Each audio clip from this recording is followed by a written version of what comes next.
হলো আমাকে, আমি লাইভে আসছি দেখেন, আজকে যদি আমি মারা যাইতাম, মানুষ মরণশীল, মানুষ মরবে, আমি একটু পরেও আমার যেই অসুস্থতা বলেন, যেটাই বলেন, অনেক কিছুই, যেটাই হোক, যেই কারণটাই হোক, আমি হয়তো সুস্থ হইলে লাইভে কি আসতাম না? আপনারা যখন আমাকে জিজ্ঞেস করতেন তখন কি আমি বলতাম না বোন আমার এই সমস্যা হয়েছিল? যাই হোক, এখন আজকে ধরেন আমি মারা গেলাম, এই বিষয়টা তো আমার হাজব্যান্ডও জানে না, এই বিষয়টা আল্লাহ ছাড়া আর ওই দুইটা মেয়ে ছাড়া তো কেউই জানে না। তাহলে আমি এই অপবাদটা নিয়ে মারা গেলাম না, যে একজনের টাকা, পাওনা টাকা না দিয়ে আসলে আমি মারা গেছি, পাওনা টাকা না দিয়ে মারা গেছি, আমি ঋণগ্রস্ত অবস্থায় মারা গেছি। সে দাবি ছেড়ে দিছে, যেখানে আমাদের নবীজি হযরত মুহাম্মদ সাল্লাল্লাহু আলাইহি ওয়াসাল্লাম একজন ঋণযুক্ত একজন মানে ঋণী মানুষ হচ্ছে, তার ঋণ আছে, উনি মারা গেছে, জানাজাটা করতে চায়নি, বলছে কে আছো তোমরা এই ঋণ, এই মানুষটার ঋণটাকে মুক্ত করবে, তারপর তার জানাজাটা পড়বো। তার মানে ঋণ নিয়ে মারা যাওয়ার জন্য মানুষ কতটুকু মানে আজাব হতে পারে, কতটা ভয়ঙ্কর এই মানুষের জন্য, সেই ক্ষেত্রে এটা একটা অপবাদ না? আপনাদের চোখে আজকাল এটা একটা অপরাধ নাও হইতে পারে, আমার চোখে এটা অনেক অপরাধ। কিছুদিন আগে দেখবেন আমি আমার বাবাকে কিছু টাকা দিয়েছিলাম, এটা উপকার না, এটা উপহার স্বরূপ। তেমনি আমার মার সাথে যখন কথা বললাম, মা আপনার কি লাগবে বলে, তখন আমার মা বললো আমার মাথার মধ্যে একটা প্যারা, আমার একটা ঋণ আছে, ওই ঋণটার জন্য আমি কিছু টাকা মিলাইতে পারতেছি না, এছাড়া আমার কোনো ঋণ টিন নাই। তখন আমি যখন ওই হাদিসটা সম্পর্কে জানলাম, একটা ঋণ মানে যাদের ঋণ থাকে, ওই যদি মারা যায় তার এটা অনেক বড় ধরনের আযাব হবে, তার জানাজাটা করতে চায় না। আমাদের নবীজি পড়েন মানে এই বিষয়টা আমি তো অত গুছিয়ে বলতে পারবো না, এরকম একটা কাহিনী ঘটেছে, আমি সেটা শুনেছি। তখন আমার মাকে বলছে আপনি যতটুকু টাকা পারেন আমাকে দেন, আমি বাকি টাকাটা মিলে আমি আপনার ঋণটা শোধ করে দিব। মা ঋণ রাখবেন না। তখন আমার মা টাকাটা পাঠায়, এখনো টাকাটা আমার ডয়ারে আছে। আমি টাকাটা জমায়া, আমি বাকি টাকাটা মিল করে, আমি জমায়া বলতে কি বাকি টাকাটা দিয়ে আমি আমার মার ঋণটা শেষ করে দিব, এখনো টাকাটা পড়ে আছে ডয়ারে। যাই হোক, সেই জায়গা থেকে আমি মারা গেলাম, একটা মানুষ আমাকে মেরে ফেলা হলো, মিথ্যে একটা ভ্রান্ত একটা কথা তারা ছড়াইয়া দিল, আবার সেই সাথে অ্যাড করে দিল আমার একটা কষ্ট, উনি টাকাটা না দিয়ে মারা গেল, আমি ওনার কাছ থেকে টাকাটা পাওনা ছিলাম, কিন্তু টাকাটা উনি দিল না, আমি দাবি ছেড়ে দিলাম। এখন আমার ওই মেয়েটার কাছে প্রশ্ন, তুমি কিসের দাবি ছাড়লা, যেখানে তোমার সাথে আমার কথাই হয় নাই?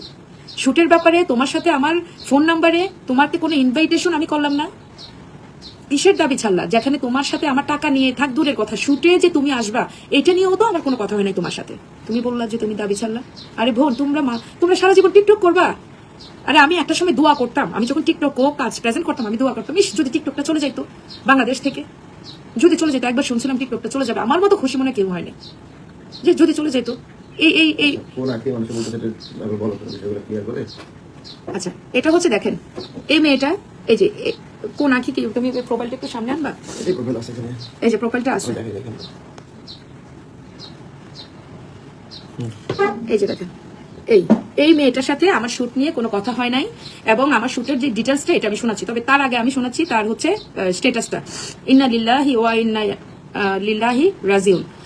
বিন্দিয়া সাজঘর আপুটা মারা গিয়েছে, দোয়া করি ওনার জন্য। তবে আপুর একটা জিনিস, সে খুব কষ্ট পেয়েছিলাম, আমি আমার আর রানিয়ার আম্মুকে ব্রাইডাল শুট করাইয়া আমাদের কাজের টাকা পেমেন্ট করে নাই, এই ব্যাপারটা নিয়ে কষ্ট ছিল।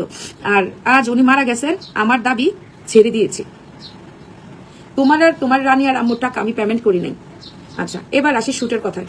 আমি তাকে নক করেছিলাম না, সে আমাকে নক করেছিল আমি জানি না, তবে যেই নক করুক আমার মনে পড়ছে না, জানি না, মনে পড়ছে না, এখন এই মুহূর্তে মনে পড়ছে না। ডাক্তার মাথায় চাপ টেনশন না নিতে বলছে, তো মনে করার চেষ্টা করছি না, বা ধরেন এটা মেন কথা না। যখন আমি তার সাথে কথা বলি, রানিয়ার আম্মুর সাথে, যখন ওর নাম্বার, ও হোয়াটসঅ্যাপে, আমি যখন তার সাথে কথা বলি যে এই আখি তুমি কি ফ্রি আছো, কালকে আসবা, আমার একটা মানে আসলে একটা শুট করাবো, তবে খুব একটা ইন্টেনশনালি শুটের প্রোগ্রাম ছিল এরকম না, মানে আমার বাসা কল্যাণপুর থেকে তাদের মানে কল্যাণপুরে আর কি, ঢাকাতে। বলো হ্যাঁ আপু আসবো, কি বলবো আসবো না, তুমি বলছো আমি অবশ্যই আসবো। এত মানে আমি আবার কিন্তু এটা শিওর করছি যে আমি কাউকে পেমেন্ট করি না, কিন্তু তোমার কি কেমনে কি আসবা, কি আসো বিষয় আমি বললেই অনেকে চলে আসে, তবে পেমেন্ট করি না বলতে এটা না, মানে এটা বলতে চাচ্ছিলাম যে তুমি কিভাবে আসবা, কি করবা, হ্যান তেন। আর আমি তো শুট ছাড়ছে আজ থেকে আরো 2 বছর আগে, মানে 2 বছর আগে, তখন তো আমি কাউকে ডাকছি, এটা হয় নাই, সে আমাকে ডেকে আপু একটা শুট করা না, একটা শুট করা না, একটা শুট করা না, একটা শুটেও তো খরচ আছে, তখন তাদেরকে দিয়ে একটা শুট করাইছি, শুট বলতে কি ওই সময় আমার তো এমন না যে ছবি ভিডিও অনেক কিছুর ব্যাপার স্যাপারে, আমি খুব প্রফেশনাল ভাবে শুট করাইছি, আসছে সাজাইছি, যেটাই হোক। আছে সে আমি কথা বাড়াই না।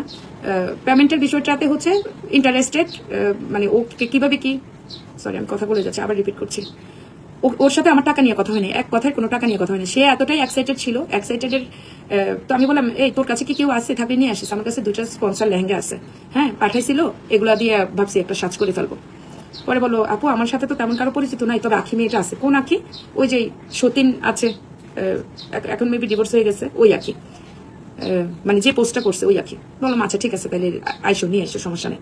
তো তারা সকালবেলা পার্লারে আসছি, আসার পরে দেখি ওই আখি চলে আসছে পার্লারে, মানে ওই আখি আসছে পার্লারে, সকালবেলা পার্লারে যাওয়ার পরে ওই আখি আসছে। তো আসার পরে মেয়েদেরকে আমি বললাম ভালো আছো, বলো হ্যাঁ আপু ভালো, নাস্তা আনাই দিছি। তারপর হচ্ছে নাস্তা সব মানে ভালো আছো, ভালো। পরে দিয়ে আসার পরেই ওরা ভিডিও করা শুরু করছে, মানে ওই মেয়েটা তার বোনকে নিয়ে আসছে। তো যাই হোক ওই দিন পার্লারে এত রাশ ছিল, মানে ওদেরকে আমি সাজাইতেই পারি নাই, মানে আসছে বিদায় দিতে না পার, মানে কেমন লাগে না যে এখন ওরা আসছে এখন আমি কাজ করি। কিন্তু ওই দিন অনেক রাশ ছিল পার্লারে, আমি শ্যাম্পু বেড ছিল ওইটার উপরে ওদেরকে সাজাইয়া তারপর আমি এই মানে শুটটা করি। আচ্ছা যাই হোক, মানে এত রাশের মধ্যে তো সাজার পরে এর মধ্যে ওর মাও আসছে, ওই আখির মাও আসছে। তো যাক সাজটাজ কমপ্লিট রাত্রে। এবার ওরা বলতেছে আপু আমি ঘুরতে পছন্দ করি, চলো নাইলে বাইরে যাই খাওয়া দাওয়া করে আসি। তারপর এই খাওয়া দাওয়া করতে যাওয়া ওইখানে গেছি, খাওয়া দাওয়া যা চাইছে মন চাইছে, মানে 2-3 হাজার টাকার মতো বিল আসছে, মানে এক এক জায়গায় মানে যা ইচ্ছা, মানে একদম রুটি, হাঁসের মাংস, তারপর ফুচকা, মানে যা যতজন ছিল সবাইকে আমি বিল টিল দিলাম। দেওয়ার পরে লাস্টে এই রিক্সাতে উঠবে তারা গাড়ি ভাড়া, ওই যে ওই আখি যে আখি পোস্ট করছে, আমি রিক্সা ডেকে দিলাম, রিক্সাওয়ালাকে গাড়ি ভাড়াটা দিতে চাইছে, না আপু লাগবে না, কি বলো, না না আপু দিও না রিক্সা ভাড়াটাও দিও না। যেই মেয়েটা রিক্সা ভাড়াটা পর্যন্ত নিতে চায় নাই, ওরা তো আমার কাছ থেকে টাকা নেওয়া থাক দূরের কথা, ওরা এক্সাইটেড এতটাই ছিল যে ওরা নিজেরাই মানে আমার কাছ থেকে রিক্সা ভাড়াটা পর্যন্ত ওরা নিতে চায় নাই, না আপু লাগবে না। সেই জায়গায় তুমি পাওনাটা কিভাবে থাকো বলো তো? আর এবার আসি মেইন কথায়, না এবার আসি এই কথাটাতে, তুমি যে বললা তুমি পাওনাটা, তুমি আসার আগে তো সময় পাইছিলা, তুমি আমার সাথে, তাহলে আমার সাথে তো তোমার কথা হয়নি, তাহলে ওই সময় তুমি কেন